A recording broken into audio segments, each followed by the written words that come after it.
So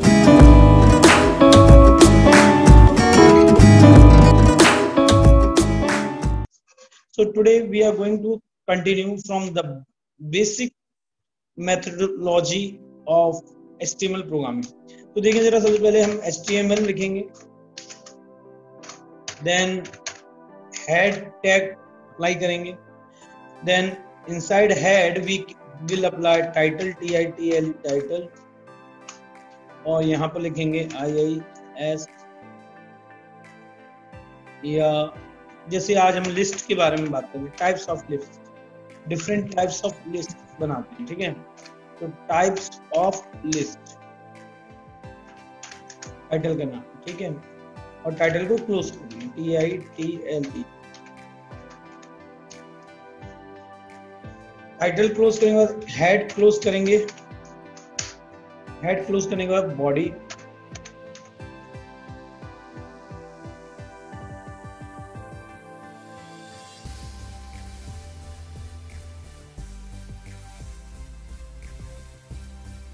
okay. Now body को यहाँ पर हम ओपन करते हैं, फिर बॉडी को एट द एंड क्लोज भी करेंगे।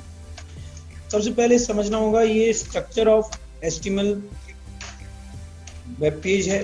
जब भी हम HTML की कोडिंग करते हैं तो इस स्ट्रक्चर में ही कोडिंग होती है। पहले HTML ओपन होता है, एट द एंड क्लोज होता है, और हेड भी क्लोज होगा, फिर बॉडी ओपन होगी, बॉडी भी क्लोज होगी। ये बेसिक स्ट्रक्चर है। तो whatever we want to show on website or web page, you must include that thing inside the body. Body के अंदर जो कुछ लिखा जाएगा वो एज इट इज प्रिंट होगा। जैसे मान लो मैंने यहाँ पर H1 H2 लिख दिया, ठीक है, H1 heading, types of list, types of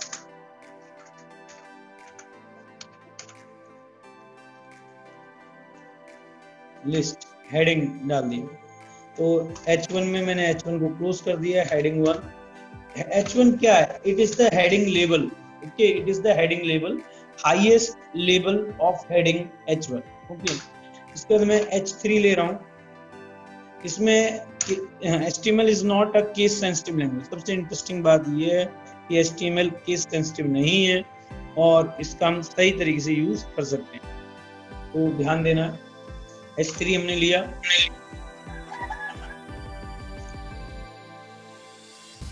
अब इसमें हम क्या करेंगे, H3 में सबसे पहले हम लिखेंगे order list, because we want to order list. Order list क्या होती है समझेंगे। H3 में हमने इसको हेडिंग दे दिया, फिर हम समझेंगे ऑर्डर लिस्ट के बाद, ऑर्डर लिस्ट के बाद होगी अनऑर्डर लिस्ट, ठीक है। तो H3 एक और बार हम ले लेते हैं, बस सिंपल। अगर हम देखें H3, ओके, H3 में अनऑर्डर लिस्ट हम लेंगे। वेट फॉर अ सेकेंड,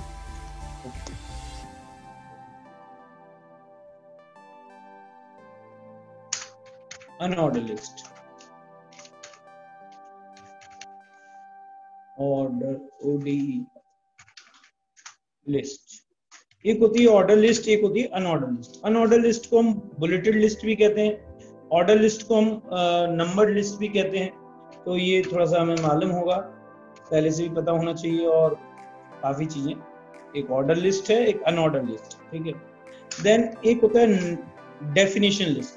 तो H3 में हम एक और, ये same heading H1 H3, H2 नहीं ले रहे अभी, डेफिनेशन लिस्ट। तो H1 H2 H3 H6 तक होते हैं definition list.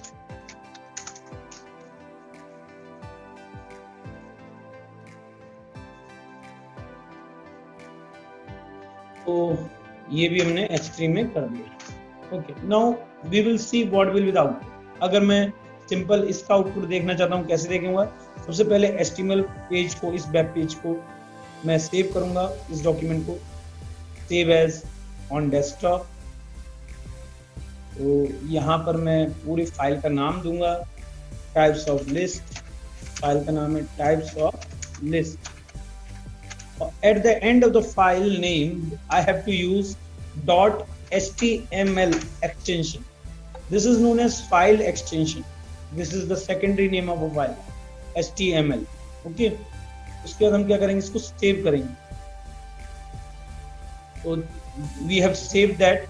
Now we can see the output. Types of HTML, types of list. और यहाँ पर हम इसको Google Chrome में आउटपुट देख सकते हैं. तो हेडिंग है टाइप्स ऑफ लिस्ट, उसके अंदर है order list, unordered list and definition list. फिर एक और तरह की लिस्ट होती है जिसको हम कहते हैं नेस्टेड लिस्ट. तो नेस्टेड लिस्ट के लिए भी हम एक और टैग बना देते हैं, सिंपल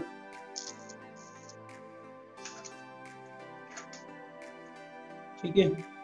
तो यहाँ पर नेस्टेड लिस्ट लिख देंगे, डेफिनेशन लिस्ट की जगह nested list, NESTED nested list.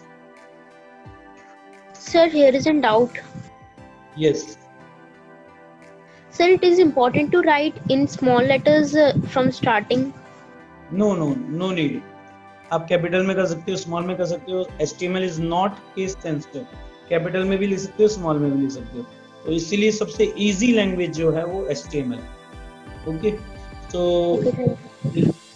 यहाँ पर अब आपको कुछ नहीं करना, एक बार फाइल सेव कर दी, फिर से देखें जरा आउटपुट. तो देखो types of list, order list है, अनऑर्डर लिस्ट है, डेफिनेशन लिस्ट है और नेस्टेड लिस्ट. ओके.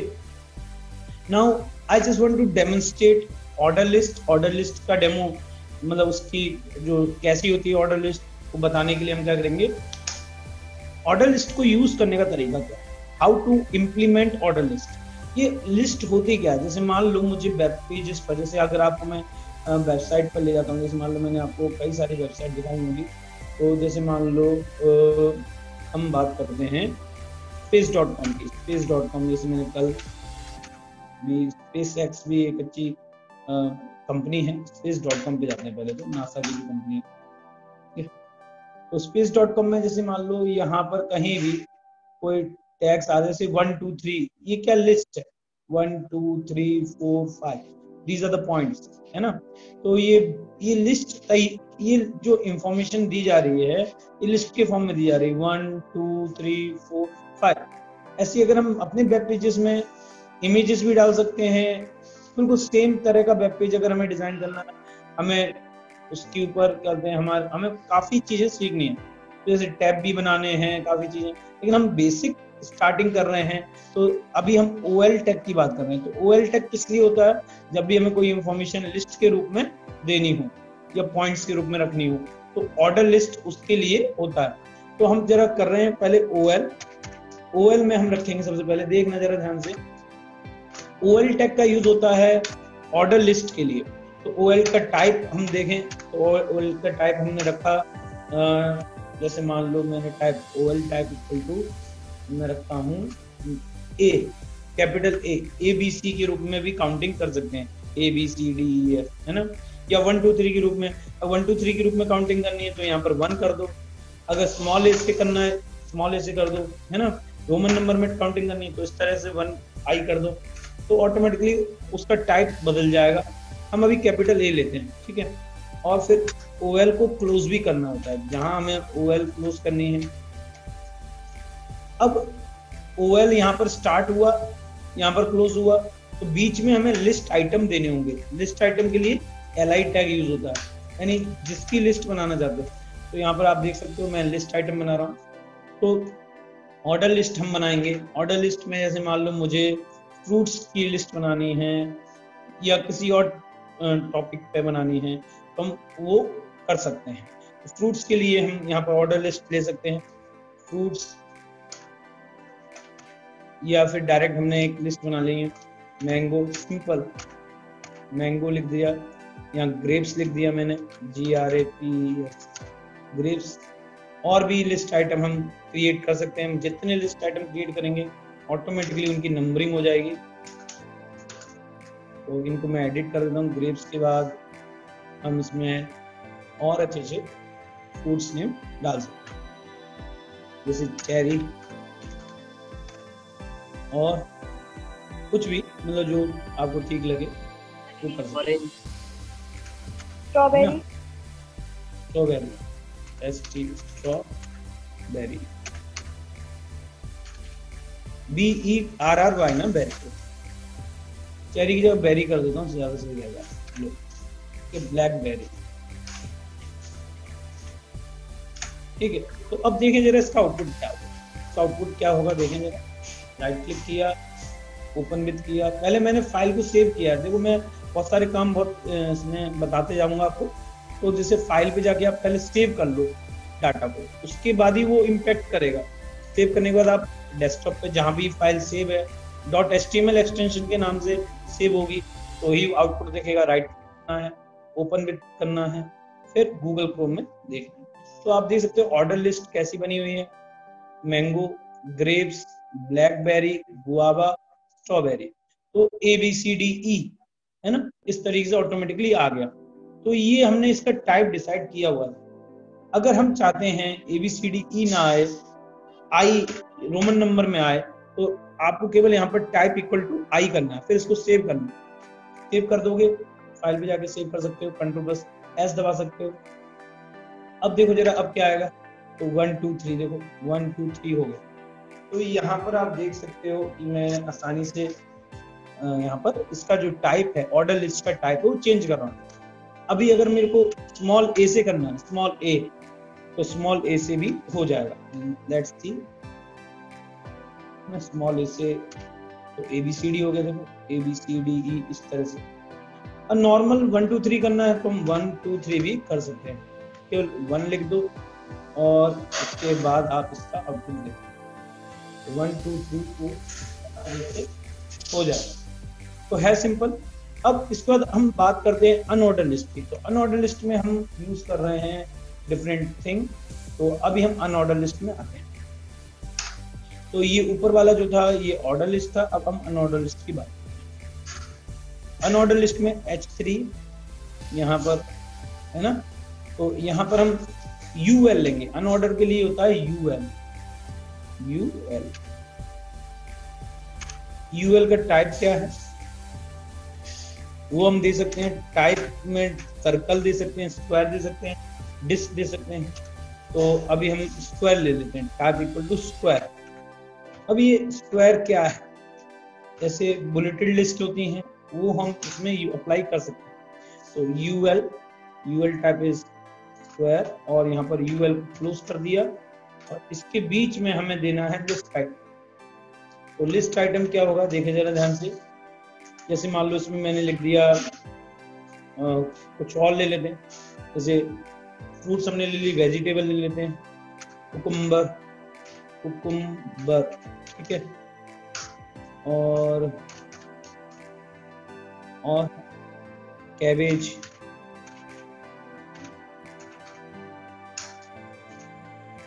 और लेडी फिंगर, और टी ले लेते हैं, ठीक है। तो इस तरह से हमने एक लिस्ट और बनाई। लेकिन ये वाली लिस्ट क्या है, ऊपर वाली लिस्ट, ये ऑर्डर लिस्ट थी। OL का मतलब ऑर्डर लिस्ट। ऑर्डर लिस्ट यहाँ पर क्लोज हो गई, यहाँ से ओपन हुई, यहाँ पे क्लोज हो गई। बीच में जो भी लिस्ट आइटम है वो एक पर्टिकुलर ऑर्डर में आएगा। ये है UL, unordered list. Unordered list यहाँ से स्टार्ट हुई, यहाँ पर क्लोज हुई, बीच में जितने भी आइटम्स हैं वो लिस्ट आइटम्स अनऑर्डर्ड लिस्ट में आएंगे। टाइप क्या होगा, स्क्वायर। तो देखें जरा इसका आउटपुट क्या आएगा, लेट्स सी। तो देखो जरा अनऑर्डर लिस्ट कैसी आई, स्क्वायर से बन के आए हैं। These are the bulleted list. तो order list is different and unorder list is different. Unordered में केवल एक सिंबल आते हैं लेफ्ट साइड में, जैसे बुलेटेड पॉइंट्स है ना, इसको कहते हैं अनऑर्डर लिस्ट। ठीक है, ऑर्डर अनऑर्डर लिस्ट क्लियर हो गया। अब इसके बाद आता है डेफिनेशन लिस्ट। डेफिनेशन लिस्ट क्या है देखें। तो डेफिनेशन लिस्ट में हम देखेंगे सबसे पहले, तो हम सबसे पहले डेफिनेशन लिस्ट की बात करें तो सबसे पहले इसमें आता है डेफिनेशन टर्म, DL। पहले डेफिनेशन DL हम लिखेंगे, पहले DL for definition list, DL tag होता है। फिर इसमें DL को हम क्लोज भी करेंगे, है ना, at the end. DL small में हो कैपिटल में फर्क नहीं पड़ेगा। अब DL के अंदर सबसे पहले आता है डेफिनेशन। डेफिनेशन लिस्ट एक स्पेशल लिस्ट है जिसमें हम किसी डेफिनेशन टर्म को डिफाइन कर सकते हैं। पहले आता है डी डेफिनेशन टर्म, हम किस चीज को डिफाइन कर रहे हैं, उसका टर्म क्या है।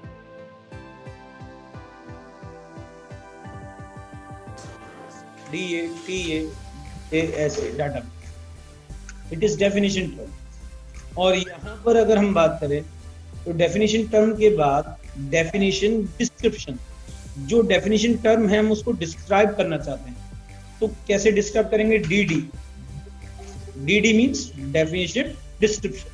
तो यहाँ पर हम लिखेंगे डेफिनेशन डिस्क्रिप्शन के लिए, जैसे मान लो database is a huge collection of, actually मेरा एक हैंड फ्रैक्चर हो चुका है तो उस वजह से थोड़ा सा टाइपिंग स्पीड, मतलब मैं एक ही हाथ से टाइपिंग कर रहा हूँ। Database is a huge collection of organised information,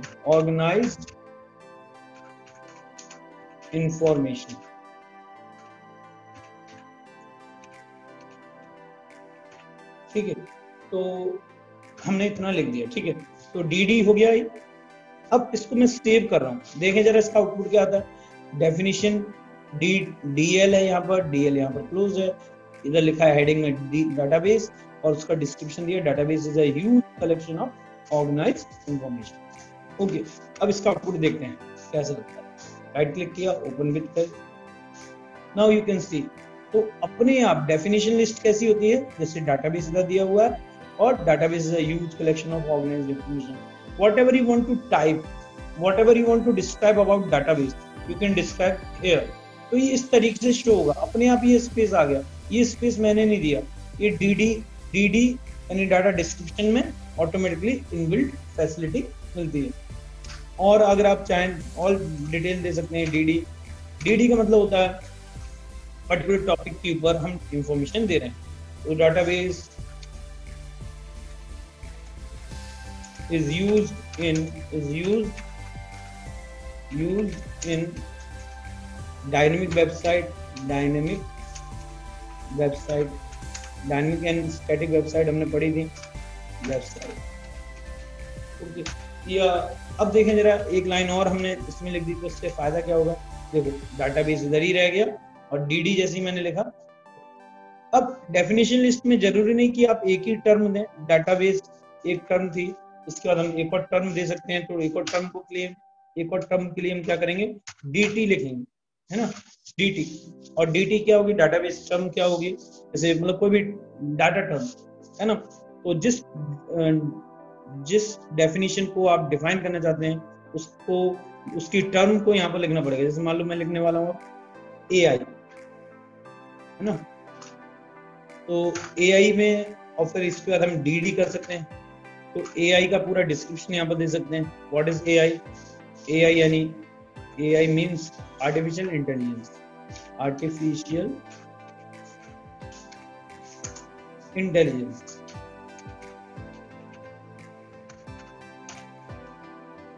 okay.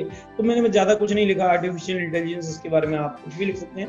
अभी देखते हैं जरा ये कैसे आता है। राइट क्लिक किया, ओपन विद गए और तो देखें जरा, तो डाटाबेस अलग है, AI अलग है और उसकी डिस्क्रिप्शन ये है ना। तो इस तरीके से आप डेफिनेशन लिस्ट ले सकते हैं। तो ऑर्डर लिस्ट हमारा क्लियर हो गया, अनऑर्डर लिस्ट क्लियर हो गया, डेफिनेशन लिस्ट भी क्लियर हो गया, ऐसे बनाते हैं। अब बात आती है नेस्टेड लिस्ट की। What about nested list. Nested का मतलब क्या होता है, नेस्ट और वो भी कैसा नेस्ट, ऐसा जो मतलब अगर हम एक बात कहें नेस्टेड, आप जैसे डाटाबेस टर्म को बोल्ड भी कर सकते हो। अगर पहले एक चीज देखें, आप यहाँ पर बोल्ड टैग भी यूज कर सकते हो।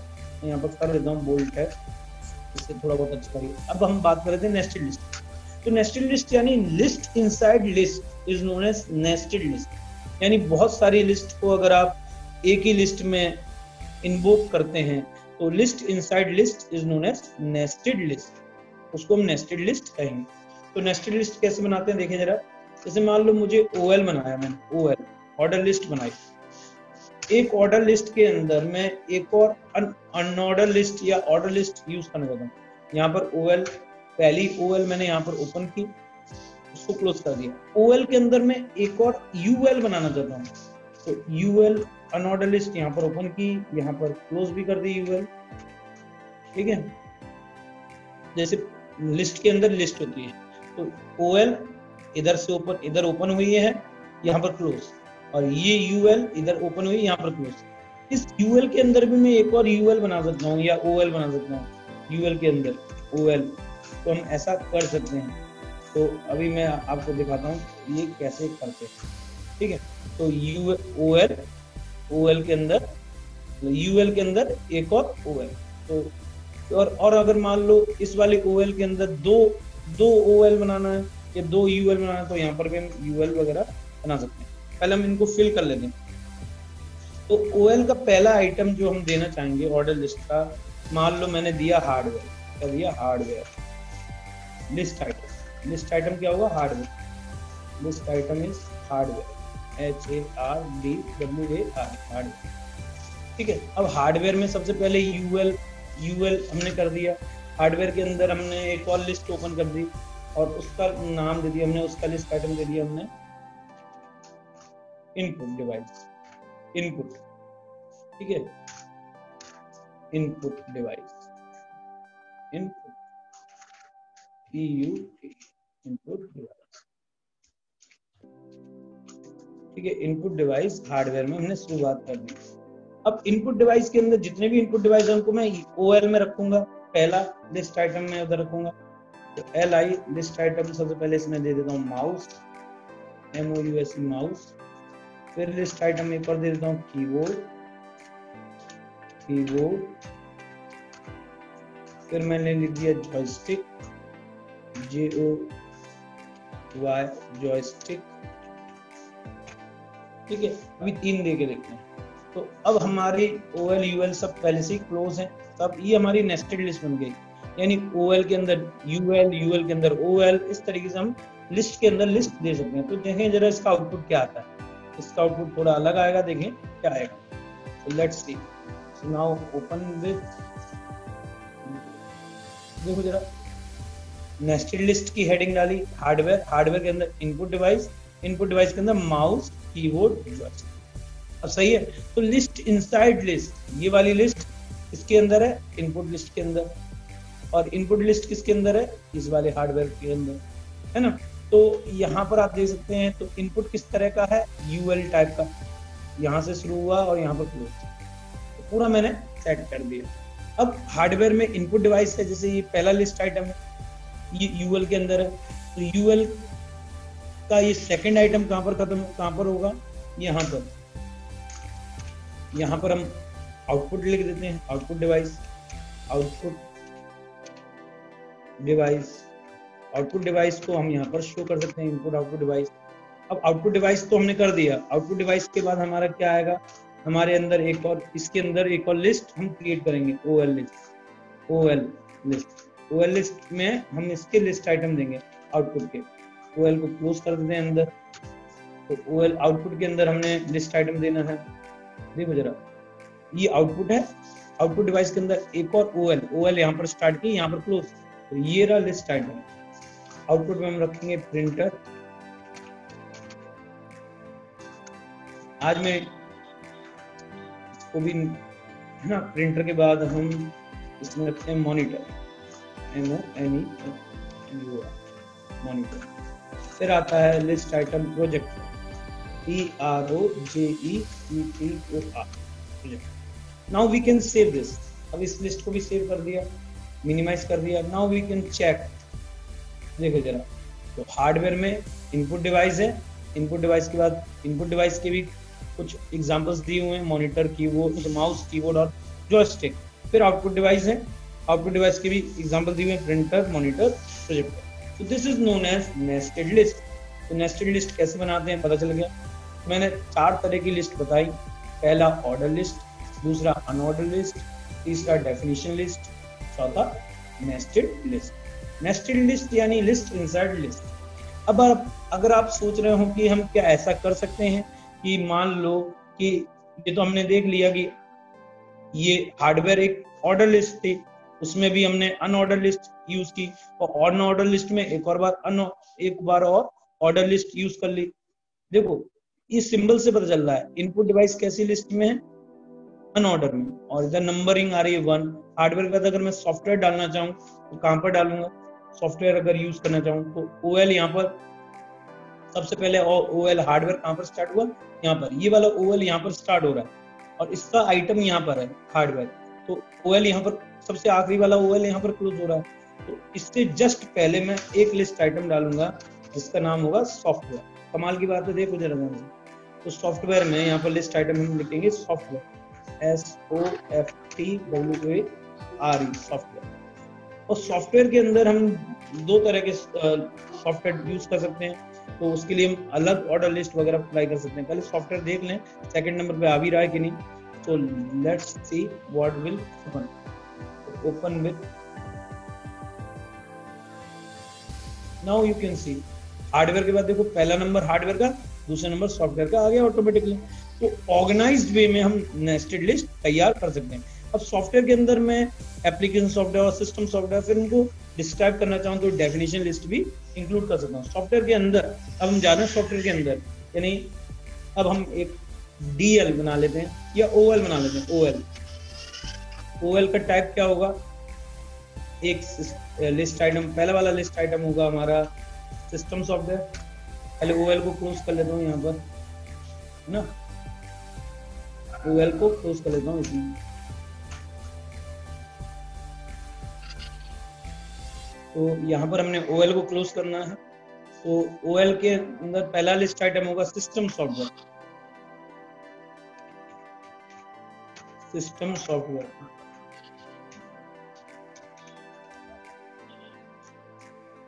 सिस्टम सॉफ्टवेयर के अंदर अगर हम किसी चीज को डिस्क्राइब करना चाहते हैं, जैसे सिस्टम सॉफ्टवेयर को डिस्क्राइब करना चाहते हैं, तो I can do that also with the help of definition list.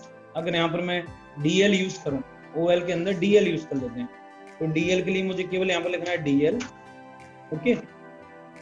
और DL के बाद हम चाहें तो इसको DT डेफिनेशन टर्म दे दें, डेफिनेशन टर्म सिस्टम सॉफ्टवेयर, और डेफिनेशन टर्म के साथ DD यानी डाटा डिस्क्रिप्शन, और DL को यहाँ पर अंदर क्लोज भी कर सकते हैं हम। तो लिस्ट इनसाइड लिस्ट का बहुत बड़ा यूज हम कर सकते हैं। तो अब DD को यानी डाटा डिस्क्रिप्शन को हमें डिटेल में समझाना है, देखें जरा। तो सिस्टम सॉफ्टवेयर क्या होता है, system software are the, it is a system software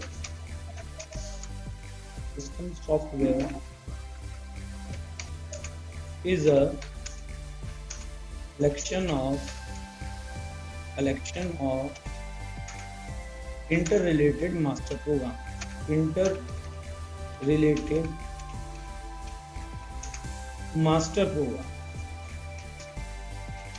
master programs which are designed to control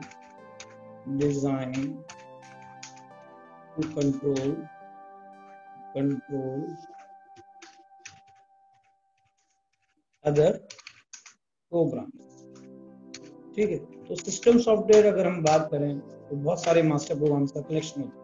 तो अब मैंने इसको डिटेल में समझा दिया है ना।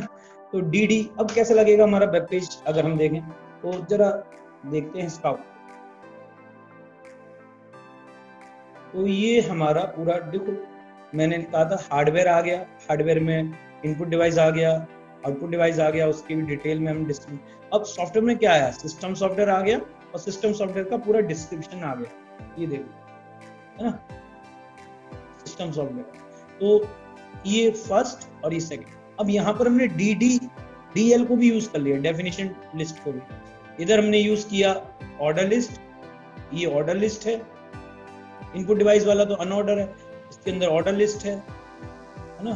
तो हम काफी अच्छी तरीके से नेस्टेड लिस्ट बना सकते हैं। अब ये थोड़ा लुक वाइज थोड़ा और अच्छा हो, कलरफुल हो, डिजाइंड हो, तो हम उसके लिए यूज करेंगे CSS।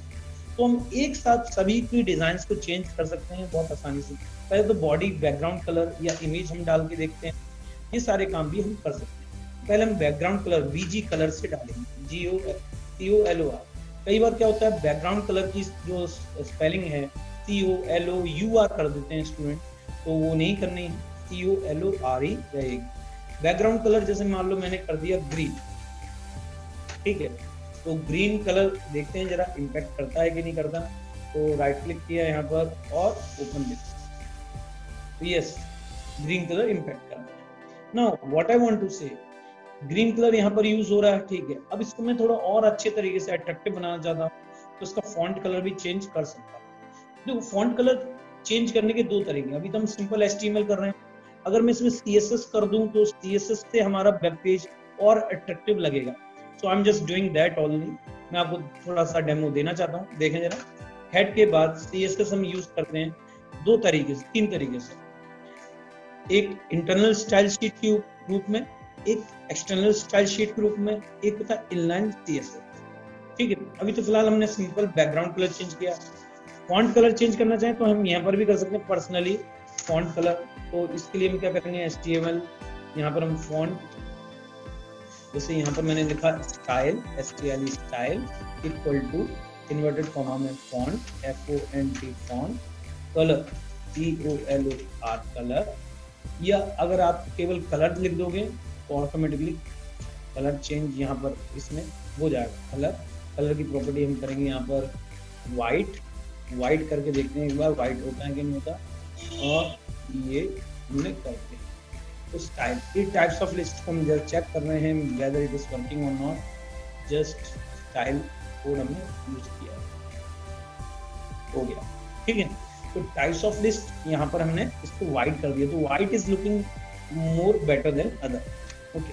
तो कलर हमने चेंज कर दिया। इसको सेंटर अलाइन करना है तो अलाइन भी हम कर सकते हैं। सेंटर अलाइन करने के लिए हमें क्या करना पड़ेगा, केवल और केवल align, ALIGN align equal to centre, CENTER, है ना। तो देखिए जरा हो रहा है क्या, अलाइन हो गया। तो अलाइन सेंटर भी हो गया, टाइप्स ऑफ लिस्ट सेंटर में आ गया। नाउ अभी हमने इसमें कहीं भी स्टाइल शीट यूज नहीं की, केवल इनलाइन हम यूज कर रहे हैं और कुछ नहीं, थोड़ा बहुत इनलाइन, थोड़ा बहुत HTML, है ना। तो HTML के साथ धीरे धीरे हम इसको और ज्यादा बेस्ट करेंगे। मान लो मुझे एक साथ सभी में चेंजेस लाने हैं, जहां जहां H1 H2 H3 लिखा है सभी को एक साथ अगर आपको फॉर्मेट करना है, मॉडिफाई करना है, जैसे हर एक के लिए बार बार पर्सनल में कोड नहीं लिखना चाहता, H3 यहाँ पर भी है, H3 यहाँ पर भी है ना, H3 यहाँ पर भी है, सभी जितने भी H3 वाले टैग हैं उनका कलर चेंज हो जाए, बैकग्राउंड कलर चेंज हो जाए, तो उसके लिए हम क्या करेंगे, उसके लिए हम CSS यूज करेंगे। कैसे करते हैं देखो जरा, स्टाइल लिखेंगे STYLE स्टाइल, स्टाइल लिखने के बाद स्टाइल को क्लोज करेंगे, ये बॉडी के ऊपर करेंगे, हम क्या करेंगे बॉडी के ऊपर STY, ठीक है। ये बहुत इंटरेस्टिंग है, आप ध्यान से देखना। स्टाइल के बाद हम सबसे पहले क्या करेंगे, इसमें हम जैसे मुझे H3 को चेंज करना है तो H3 मैंने लिखा यहाँ पर, और यहाँ से मैं H3 को क्या करूंगा, H3 के अंदर सबसे पहले H3 मैंने टैग डाला, H3 की कोडिंग चेंज करनी है। अब H3 की प्रॉपर्टी हम कलर प्रॉपर्टी चेंज करेंगे। कलर क्या करेंगे, रेड कर देते हैं, कलर रेड कर देंगे, कलर प्रॉपर्टी के साथ कलर कॉलन, फिर रेड RED रेड सेमीकोलन। अब बैकग्राउंड कलर चेंज करना है तो बैकग्राउंड कलर, बैकग्राउंड लिख दो आप, और साथ में कलर COLOR, इस तरीके से। बैकग्राउंड कलर आप चाहते हो हर एक हेडिंग का अलग हो, तो रेड के साथ बैकग्राउंड में व्हाइट हो जाए, बैकग्राउंड कलर व्हाइट हो जाए, पूरे वेब पेज का नहीं, केवल इसी का हेडिंग में। तो जरा देखते हैं क्या हो रहा है। क्या स्टाइल लिखा, यहाँ पर स्टाइल क्लोज कर दिया, बीच में H3 डाला, सेलेक्टर यूज किया और ये पूरा कर दिया। Now I am just saving the web page. Now I will check whether it is applying to all or not. Yes. तो देखो आप देख सकते हो जहां पर भी H3 अप्लाई था वहां पर हमने एक ही साथ सभी की चेंजेस कर दिए। तो order list, unordered list, definition list. अगर आप चाहते हो कि मैं बॉर्डर अप्लाई करूं तो बॉडी पर बॉर्डर अप्लाई करूं, वेब पेज पे अप्लाई करूं, तो पूरी बॉडी पे अप्लाई करके देखते हैं। तो यहाँ पर लिख दो बॉडी, BODY स्टाइल के अंदर, ब्रैकेट ओपन करो, ब्रैकेट क्लोज कर दो, और फिर यहाँ पर हम body, border colour BORDER border, पहले बॉर्डर स्टाइल देखते हैं। स्टाइल, बॉर्डर स्टाइल अगर हम इंसर्ट करते हैं, इंसर्ट आउटसेट, इस तरह से कुछ वैल्यूज दी हुई हैं। देखो इसमें इसको कहते हैं प्रॉपर्टी और इसको कहते हैं वैल्यू। ये क्या है प्रॉपर्टी और ये क्या है वैल्यू। ये है प्रॉपर्टी, ये है वैल्यू। सिमिलरली यहाँ पर ये है property, it is a value. तो ये सारी चीजें समझनी होंगी, धीरे धीरे आ जाएंगी। बॉर्डर स्टाइल के बाद हम बॉर्डर विथ अगर हम देखें BORD या हम अपने वेब पेज को थोड़ा और अच्छा लुक देना चाहते हैं तो border with WIDTH border with हमने किया। बॉर्डर विथ हमने 20 पिक्सल कर दिया, ठीक है। बॉर्डर कलर अगर हम देखें, border colour COLOR colour, border colour हम इसमें ऑरेंज कर देते हैं, ORANGE ऑरेंज कर देते हैं और सेमीकोलन। चलो देखते हैं, let us C what will be the output. तो देखो आप यहाँ पर हमारा वेब पेज इस तरह से शो हो रहा है। उसकी चारों तरफ, जो बॉडी की चारों तरफ हमारे क्या है,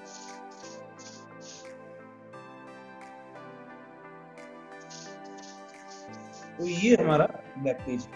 तो बॉडी की चारों तरफ बॉर्डर लग गया है, तो ये एक हम कर सकते हैं इसे। ऑरेंज की जगह अगर आप और कोई ब्लैक बॉर्डर, व्हाइट बॉर्डर या सिल्वर बॉर्डर, कुछ भी कोई भी कलर यूज कर सकते हैं। अब बात आती है इमेज की, तो हम इमेज को कंटिन्यू करेंगे नेक्स्ट क्लास में। जब भी नेक्स्ट क्लास लगेगी तब तक आप इस कोड को अपने कंप्यूटर पे, मोबाइल पर चलाकर देख सकते हैं। मैं इस कोड को व्हाट्सअप कर दूंगा आज ग्रुप में, आप एक बार ट्राई करना, ओके। कोई डाउट हो आप मुझसे व्हाट्सअप करके पूछ सकते हैं। थैंक यू टू ऑल, आज के लिए काफी है। Will continue next. So this will is out.